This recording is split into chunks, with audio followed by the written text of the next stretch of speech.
میں دوبارہ خوش آمدید کہتے ہیں۔ مسعود صاحب، جب یہ بریک میں ہم ہیں تو ایک وہ خبر چل رہی ہے کہ چینی جو فضائیہ کے سربراہ ہیں ان کی پاکستانی فضائیہ کے سربراہ سے ملاقات ہوئی، اور اعزاز صاحب ہمیں کہہ رہے ہیں ابھی کہ ایسٹرن بارڈر سے جنگ کا خطرہ ٹلا نہیں ہے۔ تو ہمارا یہ اس خطے کے اندر چائنا کے ساتھ ایک ریلیشن شپ موجود ہے۔ اس سارے سیناریو میں ابھی آپ سے بات بھی ہو رہی ہے کہ ہم اس کو اگنور بھی نہیں کریں گے۔ دوبارہ اگر ایمرجنگ تھریٹ آتا ہے ایسٹرن سائڈ سے انڈیا کی طرف سے تو ہمیں دوبارہ چینی اسلحہ بھی خریدنا ہے، جہاز بھی خریدنے ہیں، اور شاید فردر کوآپریشن بھی کرنا ہے۔ آپ کیا دیکھتے ہیں انڈیا سے دوبارہ جنگ کا خطرہ اور پاکستان اور چائنا کا الائنس دونوں کے اوپر؟ دیکھیے، خطرہ تو موجود ہے۔ ہندوستان نے یہ کہا ہے کہ انہوں نے جنگ میں تعطل یا پاز پیدا کیا ہے، لیکن انہوں نے ختم نہیں کی۔ اچھا، دوسری یہ ہے کہ وہ جنگ ہار چکے ہیں، اس لیے انہوں نے دوبارہ حملہ کرنا ہے۔ کم از کم ان کی افواج یہ کہہ رہی ہیں، ان کے سیاستدان یہ کہہ رہے ہیں۔ تو ایک تو یہ، اس لیے ہمیں تیار رہنا چاہیے۔ دوسرے، جو ہندوستانی جنرل آج کل بیانات دے رہے ہیں، ان کا deputy chief of army staff یا دوسرے جو لوگ ہیں، انڈونیشیا میں ان کے ڈیفنس اٹیشے نے دیا، اس کے بعد جو ان کے سی ڈی ایس تھے، چیف آف ڈیفنس سٹاف، جو گئے ہوئے تھے سنگاپور، تو ان سے کو اگر آپ دیکھیں تو وہ یہ کہہ رہے ہیں کہ چین اور پاکستان ایک ہی فورس ہے، یعنی تقریباً ایک ہی فوج ہے، اور یہ دونوں مل کر لڑ رہے ہیں۔ پچھلی جنگ کے بارے میں بھی کہہ رہے ہیں کہ اصل میں چین براہ راست نہیں ہوا، لیکن پاکستان چین کے لیے بھی جنگ لڑ رہا تھا۔ تو ہمارے جو ہے اس جنگ کے بعد چین کے ساتھ تعلقات مضبوط ہوئے ہیں، اور کئی سطحوں پہ مضبوط ہوئے، لیکن ڈیفنس ٹیکنالوجی کے حوالے سے بھی بہت مضبوط تر ہوئے ہیں۔ ابھی کچھ جو افواہیں گردش کر رہی تھیں کہ ہم نے J-35 بھی لے لیا، اس کے بارے میں کچھ تھوڑی سی وضاحت آئی ہے، لیکن یہ میں آپ کو بتا سکتا ہوں کہ ہماری اچھی کارکردگی کی وجہ سے چین کے عالمی منڈیوں میں، ان کے خاص طور سے ڈیفنس آرمامنٹس کی عالمی منڈیوں میں بہت زیادہ آبھگت ہوئی ہے، اور اس کے بعد جو ہے ان کا جو گراف بہت تیزی سے اوپر چڑھا ہے۔ تو چینی بھی ایک اعتبار سے آپ کے ممنون ہیں، اور ہندوستانی یہ غلط نہیں کہہ رہے کہ جب بلکہ وہ پچھلے دنوں کہہ رہے تھے کہ چین کی اتنی مدد تھی کہ پاکستان کو ان کے جہازوں کے لائیو ویکٹر پوزیشنز بھی معلوم تھی۔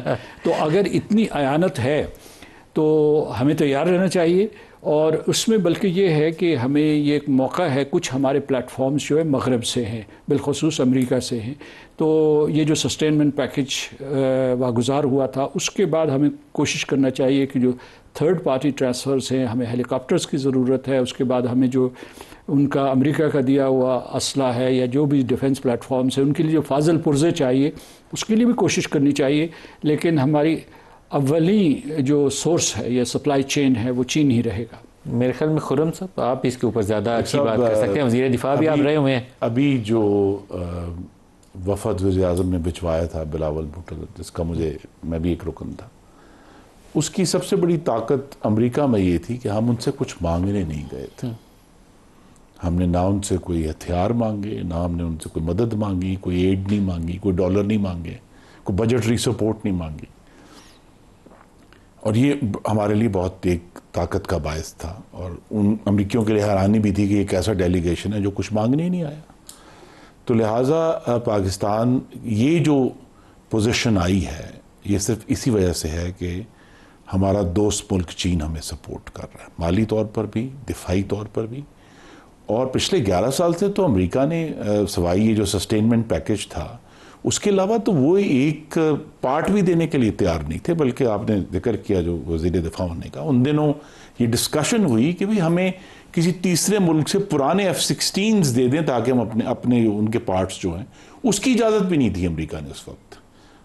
تو لہٰذا ہمیں یہ بڑا کلیئر ہے کہ پاکستان کے مفادات جو ہیں۔ اب یہ بھی تو ایشو ہے نا، آپ نے جو 9/11 کے بعد F-16 لیے تھے وہ انڈیا کے خلاف آپ استعمال بھی نہیں کر سکتے۔ جی، یہ بھی ایک کلوز ہے اس کے یہ اندر۔ بھی ایک کلوز ہے۔ تو لہٰذا ہمیں جو ہے یہ بات واضح ہے کہ پاکستان کا جو اسٹریٹجک پارٹنر ہے وہ چین ہے، وہ امریکہ نہیں ہے۔ امریکہ کے ساتھ ہمیں اپنے تعلقات اچھے رکھنے ہیں، ہمارے مالی مفادات ہیں، ہماری ایکسپورٹس ہیں، لیکن یہ بات واضح ہونی چاہیے کہ چین ہی اس وقت پاکستان کا پرنسپل اسٹریٹجک پارٹنر ہے۔ دوسری بات یہ ہے کہ جس کا آپ نے ذکر کیا ملک صاحب، سیز فائر ہوا ہے، امن نہیں ہوا ہندوستان سے۔ دوبارہ جنگ کا خطرہ ہے؟ جی، بہت واضح خطرہ ہے، کیونکہ ان کی طرف سے بیانات بند نہیں ہو رہے۔ دیکھیں نا، مودی کا یہ کہنا ہے کہ روٹی کھاؤ ورنہ میری گولی تو ہے ہی، ان کے وزیر دفاع نے کہا یہ نہیں، وہ بالی ووڈ کا کہ یہ تو ابھی ٹریلر تھا، ابھی فلم چلنی ہے. اور مستقل ان کے جو بیانات ہیں وہ مثلا بار بار دہراتے ہیں کہ جی انڈس وارز ٹریٹی سسپینڈڈ ہے. اب جبکہ پاکستان کی نیشنل سیکیورٹی کونسل یہ کہہ چکی ہے کہ اگر ہندوستان نے کسی بھی طرح ہمارا پانی روکا یا ڈائیورٹ کیا ہم اسے اقدام جنگ سمجھیں گے، تو لہٰذا وہ تو اپنی جگہ پر کھڑی ہے بات پالیسی پاکستان کی بھی. تو لہٰذا یہی جو ہم نے ابھی دورہ کیا اور ابھی بھی کوشش یہی ہے کہ ہندوستان، بین الاقوامی طاقتیں جو ہیں ہندوستان کو اس بات پر قائل کریں کہ انڈس وارز ٹریٹی میں واپس آئیں. اس کے بہت مضمرات ہیں جنگ کے حوالے سے بھی، پوری دنیا میں جو پانی کے ایگریمنٹس ہیں وہ شش و پنج میں پڑ جائیں گے اگر یہ معاملہ نہیں حل ہوتا. چین سے آپ نے جو نیا ایکوپمنٹ لینا ہے، جیسے J-35 کے حوالے سے خبر تھی، HQ-19 ایئر ڈیفنس سسٹم کے حوالے سے، کچھ اور ساروں کے نام نہیں مجھے آتے، PL-17 میزائل کے حوالے سے، اس کے اوپر بھی پیش رفت ہے؟ جی میری تو سب سے یہی استدعا ہے کہ یہ معاملے پر ہمیں خاموش رہنا چاہیے. جو بھی ہم اس پہ پیش رفت کر رہے ہیں اس کو خاموشی سے، جس طرح یہ سب چیزیں مثلا J-10C جو ہے یہ اتنے سالوں سے چھپا ہوا تھا نا، کسی کو اندازہ نہیں تھا کہ اس کی کیا صلاحیتیں. اتنا چھپا ہوا نہیں تھا. آپ نے اس کو ابھی انڈین وہ جو ڈپٹی چیف ہے نا، اس نے اس کے لیے ایک ٹرم یوز کی ہے جو مجھے اس کے کافی لگا کہ اس کے اپنی بے بسی کا اظہار ہوا ہے. اس نے کہا کہ یہ چینی اسلحے کے لیے لائیو لیب ٹیسٹ تھا، یہ جو پاکستان نے استعمال کیا ایکچولی اس لائیو لیب ٹیسٹ نے فرینچ جہازوں کو مار گیا ہے. اس معاملے میں اپنی جو دفاعی صلاحیت ہے اس کو خاموشی سے بہتر کرنا ہے. جو بھی چین کے ساتھ ایک تصویراتی ہمارا تعاون ہے اسے قائم رکھنا. 2022 میں J-10C انڈکٹ ہوئے تھے تو اس کی باقاعدہ کیمرہ میں تقریباً ہمیں چلتے اس کو چلتے رہنا چاہیے اور اس کو بہت زیادہ ہمیں دنیا کے سامنے اس کا اشتہار نہیں کرنا. پاکستان نے الحمدللہ اپنی دفاعی صلاحیت کا بھرپور اظہار کر دیا اور جسے کہتے ہیں غالباً دنیا کی جو حالیہ تاریخ ہے، چونکہ دو ممالک کی اس طرح جنگ ہوئی نہیں، اس سے پہلے تو امریکہ نے یا دوسرے ممالک نے ایسے ملکوں پر بمباری کی جو آگے سے بے بس، آگے سے جواب ہی کوئی نہیں تھا. اور تو لہٰذا یہاں جب ایک ٹیسٹ ہو گیا ہے پاکستان کو اللہ نے کامیابی دی ہے. ایک بات جو بڑی اہم ہے کرنی، آپ نے ذکر کیا شروع میں کہ جی دباؤ پاکستان پر آئے گا.